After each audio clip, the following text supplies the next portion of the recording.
लेकिन देश को आत्मनिर्भर बनाओ। और इन कृषि पुत्रों ने इस प्रकार से इस धरती का तिलक जीत के इतना अन्न पैदा कर दिया कि हम सारे एशिया को अनाज दे सकते हैं।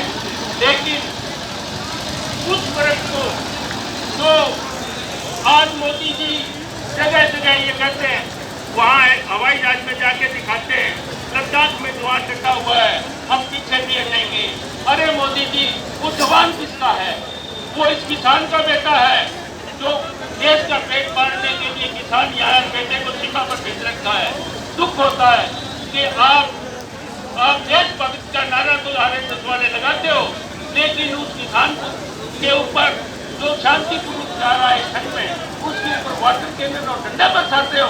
आपको शर्म आनी चाहिए, आपको इस चीज की शर्म आनी चाहिए कि आप इस प्रकार से जैसे ईस्ट इंडिया कंपनी भाषा ITG ने हमारे को दबा के राज किया, क्योंकि उसमें भी ऐसे दलाल पैदा हो गए थे जो अंग्रेजों से मिल गए थे, ऐसे रियासत के राजा थे जो उनके प्रलोभन में आ गए थे।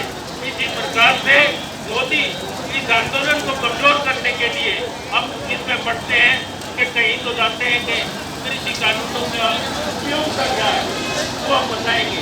अरे हमारे सामने आओ, क्या तेज करो और हिम्मत तो करो कोई भी जो हमें ये बता सके।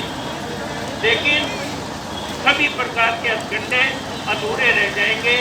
किसानों का ऐसा आंदोलन ये देश का पहला आंदोलन है जिसमें इस धरती में जन्म लेने वाले सभी वर्गों का समर्थन है। ये पहला आंदोलन है इसमें सुप्रीम कोर्ट बात और सभी हाईकोर्टों की बात ने समर्थन दिया है।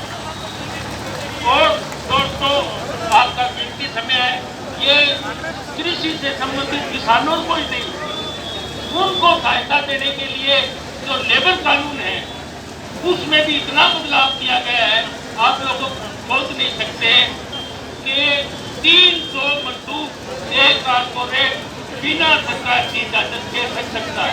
पहले कानून था 20 से ज्यादा नहीं सकते, लेबर लॉ लागू होगा, लेकिन 300 तक की छूट दी है और गुजरात हाईकोर्ट को रद्द भी कर चुकी, लेकिन मोदी फिर भी अड़ा हुआ है। दूसरा, ये कारपोरेट टैक्स जो है वो 30% से घटा के मोदी ने 22% कर दिया है, आप लोगों को पता नहीं है।